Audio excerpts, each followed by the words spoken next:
It's the middle of May and I had set myself a goal of getting my Vectrix VX-1 maxi scooter back on the road by now. This video should be about me finishing my bike and taking it for a ride. But obviously this is my dining room, not my outside with the bike, and I still haven't reassembled the bike yet. And we've had some issues at the channel in the last couple of weeks. We lost a camera, it failed, it's off being repaired. That's impacted Kate's ability to make videos. And I'm just gonna come out and say it. This is a filler video, but hopefully it's an interesting filler video because I have so much to tell you about the VX-1 and all the cool things that we've been up to. Oh, and this video is also sponsored. More on that in a second.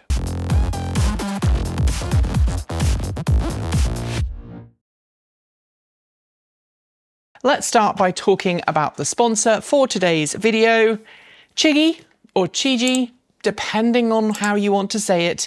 I've heard the company use both forms. They are sponsoring this build and I'm really excited to be working with them. This is not a review. We are going to be setting up an affiliate program. You'll be able to follow the link in the down below to buy one of these yourself. For those who don't know, Chigee is a company that specializes in CarPlay compatible devices for motorbikes. And right here is the AIO 5. This is a CarPlay adapter for a motorbike, but it's so much more than that because not only is it a CarPlay system that allows you to have navigation and all of your apps that you would normally have on a CarPlay system, or Android Auto if you swing that way, but this is also a dash cam for your bike. So in the box, you get actually two dash cams here that are 1080p. And I will be fitting this to my Vectrix VX-1. Now, in addition to a screen protector and also a remote control, I've also been sent some tire pressure monitoring doodads that actually screw on to my motorcycle tires so that I can monitor the pressure of my tires while I'm riding around. Why do I want this? Well, one of two reasons. First, dash cams are very, very important. Literally a week ago, as I'm filming this, less than 10 miles from where I live, a motorcyclist was seriously injured when a road rage incident went badly and he was pushed off the road by a driver in a car who has now been arrested. I don't know the status of the biker at this point. Last I heard, they were in a very serious condition in hospital, but this is a security thing for me, right? If I'm on the road, these things are recording all the time, meaning that if something happens, it's not the default, the biker was at fault, which unfortunately is the default here in the US. So I'll be putting that on my bike. But the second reason I wanted it is because I absolutely hate going somewhere and not having directions and a map that I can just glance down and follow. Yeah, people or Scotch tape a map somewhere to my dash, but I like having the CarPlay system. I don't mind admitting that. I use it in my car a lot, in both my cars, and having that on the bike also means that I'm less likely to get lost or be in a situation where I don't know where I am. And if you're riding a vintage electric motorcycle with a limited range, you really don't want to be taking wrong turns. I once remember taking an electric motorcycle up to Seattle and being completely lost. I forgot to take my headphones with me, and so I had to keep stopping every 5 miles or so to make sure that I hadn't missed a turn. It was horrible. That will no longer be a problem with this. And the other reason why I want it is that the Vectrix VX-1, despite being a bike that was made initially in the US, has a speedometer that primarily reads in kilometers per hour. Now, it does have miles per hour on the inner gauge, and you can see it, but if you're riding along and you're trying to pay attention to the world around you, You don't want to be squinting at the smaller line of digits to figure out how fast you're going. This has GPS built in, and one of its features is it has a speedometer built in, so I can look at this and have this set to miles per hour to make sure that I'm always going at the right speed or I'm not breaking the speed limit, etc., etc. Now, this is an aftermarket add-on that I purchased that allows me to use a slightly larger ball mount that is compatible with a RAM mount.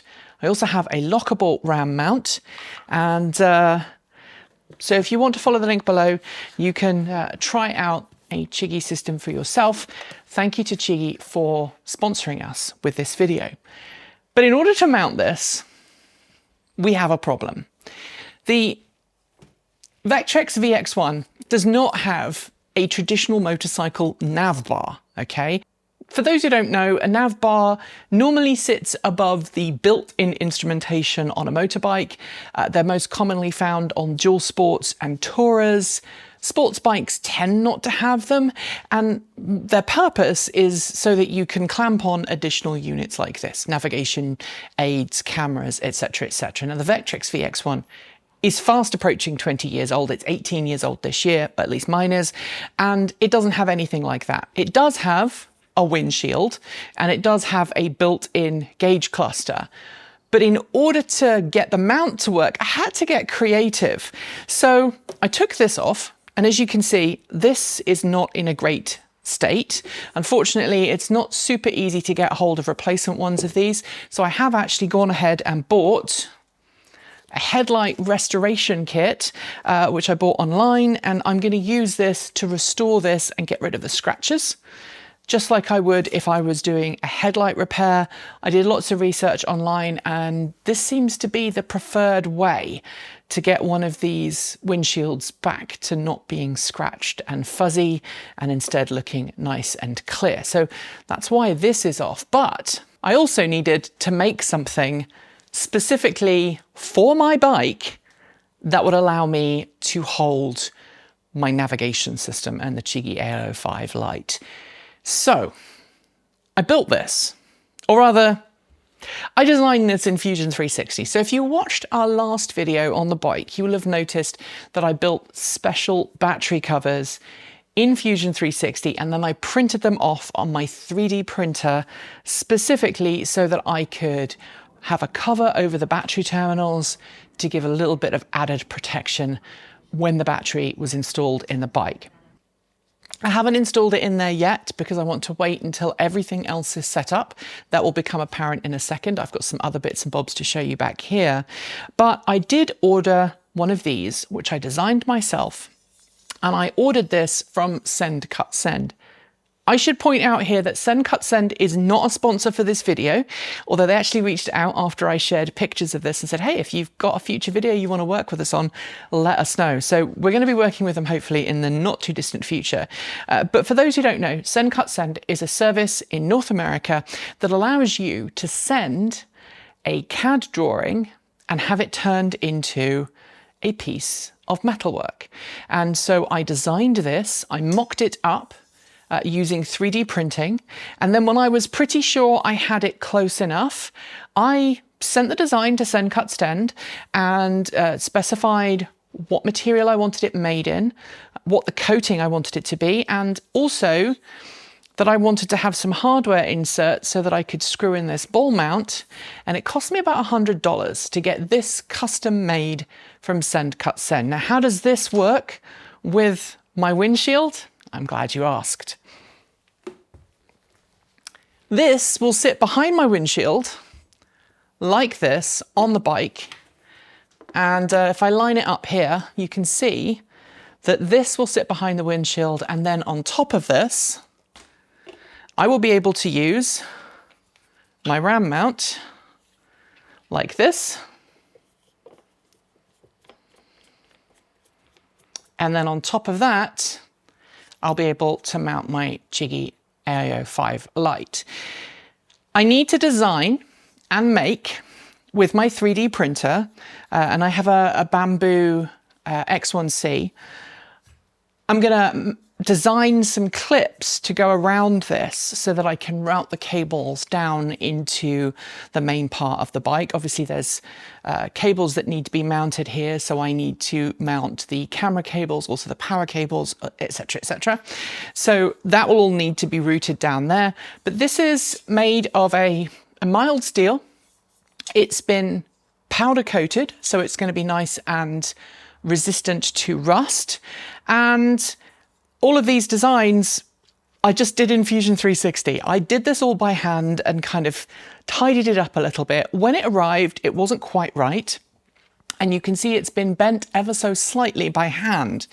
That's because Send Cut Send will do things like this. These bends are all from Send Cut Send, but the actual curve to accommodate the windshield, I did that myself, and I figured based on the size of it and the material I was using, I could just very, very gently bend it, and I did, and it fits, and it looks phenomenal. I'm also going to custom print a new rubber gasket to go between this and the windshield to make sure it doesn't scratch or foul, and I'm going to use ever so slightly longer bolts to attach the windshield to the frame of the bike. So that's two of the things that I've been up to, but I've got more to show you from Send Cut Send. In the last video I did on my bike, I talked about the need for me having battery compression plates, or rather, I mentioned it and didn't actually say I needed them, but then I put a piece of text on the video to explain that. But now, thanks again to Send Cut Send, I have these lovely steel end plates. They are steel, but they've been powder coated to hopefully prevent corrosion. Send Cut Send does work with a whole different range of materials, from metal to wood to ABS, and I chose this because it's got the right tensile strength. It's about 3 millimeters thick, and I got the powder coating, a gloss powder coating. I could have gone with any color really, but I went for the gloss black. You'll notice the other piece I got a matte finish because I didn't want it to be reflective up where my field of vision was going to be, but this is going to be underneath my seat in a dark compartment. So I thought, what the heck? So I found a model online of a Nissan Leaf battery cell, and it had these points marked, and so I was able to use that to then model end plates that would be compatible with the Leaf's battery pack. I've already installed one set. If you remember, while I have 40 cells together, I have actually got to split the pack in half. So they're kind of arranged in groups of 4. So I've got 5 modules of 4 cells each, and then 5 modules of 4 cells each. So I needed to get 2 end plate sets. So this is the second end plate set. You can see it comes in a really nice package. They vacuum pack it. It's really very, very securely wrapped and prepared. And the folks at Send Cut Send are so kind, and so they reach out if there's a problem. Initially, I had a problem trying to get the bend right on my mounting plate, and I said, hey, I've got a problem, can you help me? I ended up figuring it out, but they reached out within 24 hours and said, hey, how can we help? And if you upload a design that's not quite right, they will reach out and go, hey, this design needs to be tweaked, we can't make it, or there's an issue with your design, you've got an open object or something. They will help you figure that out. Also, if you don't do computer CAD work, you don't understand Fusion 360 or any of the other programs, and you want to send them an old-fashioned drawing with, pen and ink and accurate measurements drawn out on it, they will convert that for a fee to a CAD design and then use that to manufacture whatever it is you want in whatever material you want. The only thing that Send Cut Send can't do, they can't do super tight turns because they use a machine to do all the bending, and there are certain materials they don't work with at the moment. They also don't weld, but if you can weld, you can design components that have been bent, and then you can weld multiple components together.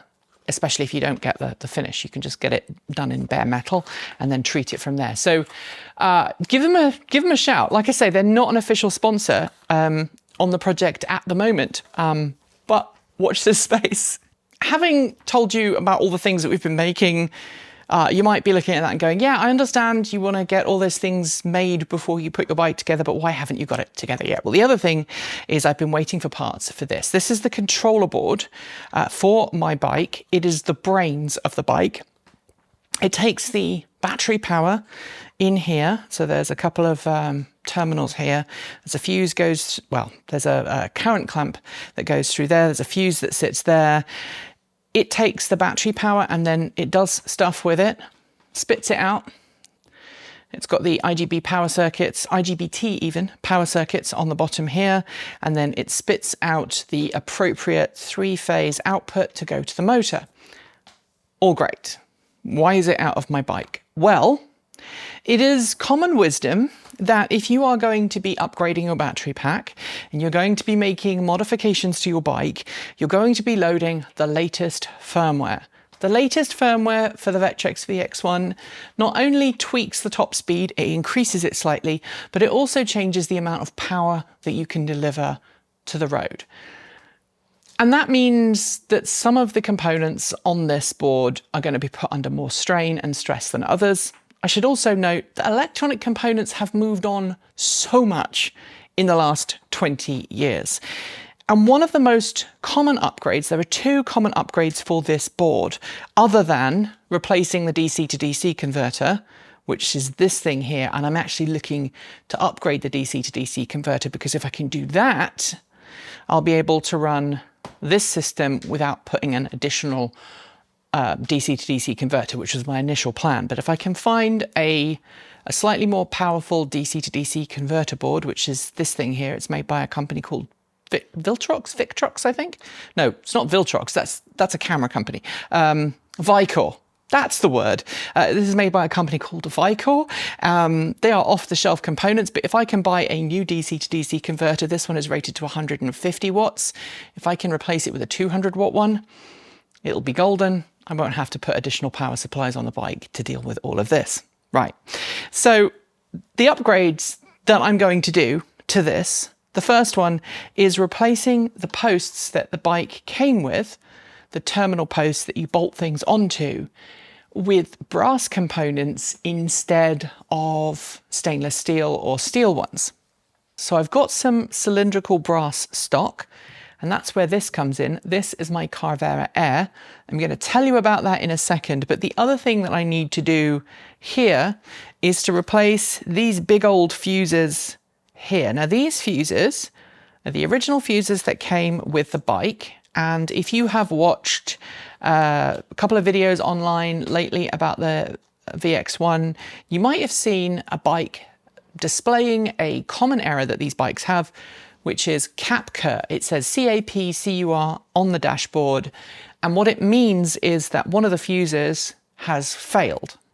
I could go further, but I'm not going to. Replacing them is actually really easy to do. Now, thanks to Jan, who also has a VX-1, he's got a great YouTube channel. He actually made a video recently replacing these because his bike had a failed one shortly after he upgraded the battery pack. Because the risk of this failing after I've upgraded the battery pack is kind of high, I'm going to preemptively use these fuses to replace the 40 amp fuses on the motherboard. And you can see there's quite a big difference in size, but that's fine.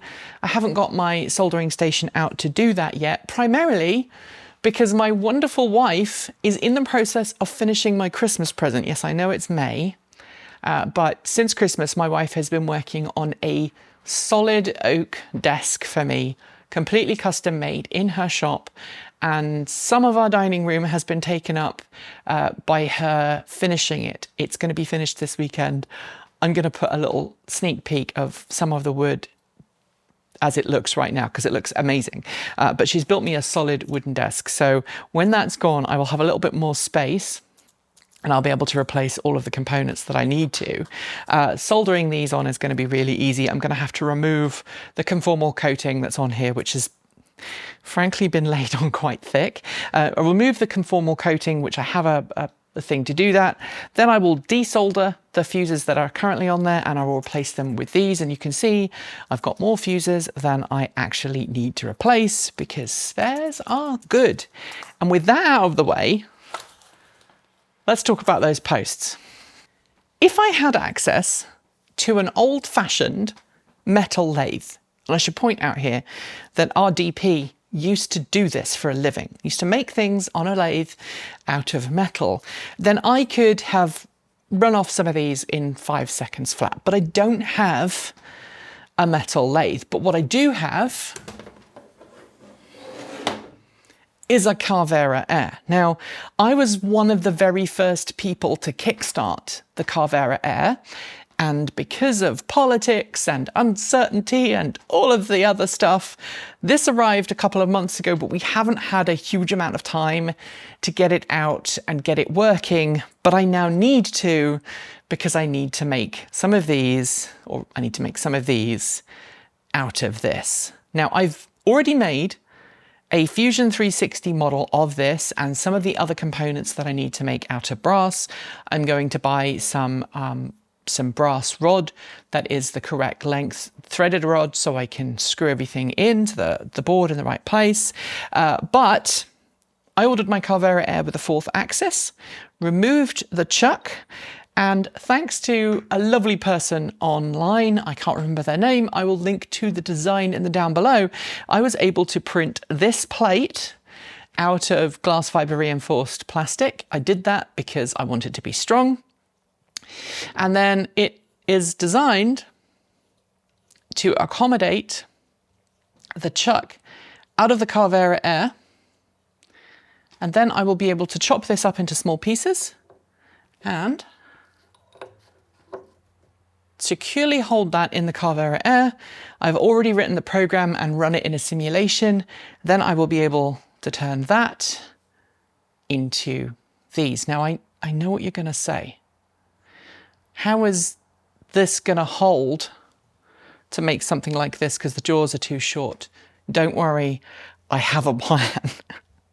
But that is where everything is with the bike. So we're going to make these. Once we've made these on the Carvera Air, I'll be able to put the board back in the bike. And once I've got the board back in the bike, then I'm going to start working on the loom. Once I've got the loom together, then I can put the batteries in the bike. And then I can start reassembling everything. I'd hoped that I was going to get the battery chargers installed because I can do that while the bike is without batteries. But I have been struggling a lot lately. Like, just doing normal stuff has been very, very difficult. I've been keeping my workout up. I've been working out every day. I've been making content. I've not been working as much as I had previously been working because it was unhealthy. I was working 12, 14, 15-hour days, and that's just not sustainable for anyone. And I wouldn't expect my team to work that long. So I've been dialing back. I've been spending more time doing fun things, like spending time with my family and my friends. I have been playing more computer games, relaxing in the evening. And every time I felt the pull to go back to doing things with the bike, I've restricted myself, because if I'm tired and I try and do something with this, if I'm tired and I try and repair a 20-year-old circuit board that's kind of rare, if I screw this up or I screw this up, it's a major loss for me. It means I can't ride the bike. It means the bike's not safe. And that's before I even talk about I need to service the brakes. I need to repair them because I've got a leak on one of the brake cylinders. It's a little spongy. All of that is going to take time. So while I had set myself a goal of taking this bike up Mount Hood at the end of May, that's no longer going to happen. It's no longer going to happen because I need longer to fix the bike and get it on the road. And, you know, plans always slip. Whenever you're working on a project, it always takes longer than you thought. But the only deadline I have is one that I impose. And rather than give myself a self-imposed deadline and work and work and work and make myself sick and worried and stressed in an already hostile world, I'm just going to take my time. And as for the ride up to Mount Hood, It had been discussed that I was going to do an electric motorcycle ride up Mount Hood with viewers of the channel. That was my initial goal. I had lots of people who wanted to do it with me. Now, it's not going to be a public thing. I might select people who I know and trust to come with me, who ride motorbikes, electric motorbikes and regular motorbikes. I've already reached out to some folks who want to do. I know someone who wants to take an Akimoto on the route, and we're going to do that. But we're going to make it a non-public thing because in the last couple of weeks, we've had multiple serious threats against team members at the channel. And it's not worth it. I've got to look after myself and my team, and I've got to make content for you all to enjoy. So in pulling back, in being less public about what we're doing, I hope you'll understand. Things will get better. I'm pretty sure of it. Right now, this project, everything I'm doing here, is keeping me sane and keeping me going. But I'm going to take my time, so I hope you'll forgive me. Thanks to Chigee for sponsoring this video. Follow the link below to check out their gear for yourself. Thanks also to Send Cut Send. I said it's not an official sponsorship, but those guys rock, and you should totally check them out if you need anything made in metal, plastic, wood, you name it. If you've got a design, send it to them and you'll get it back super quickly. Thanks for watching, and I'll see you soon. Thanks for joining us today, and if you've got thoughts, make sure you leave them in our Discord chat room, on our Patreon page down below, or you can reach out to us on Mastodon or Blue Sky. Thanks to the amazing list of people scrolling by on your screen right now. They're part of the massive community of supporters who make this channel possible, helping us through Patreon and YouTube, covering our bills, paying our team, and helping us to remain 100% independent. If you'd like to join them and see your name listed here, just follow the links below.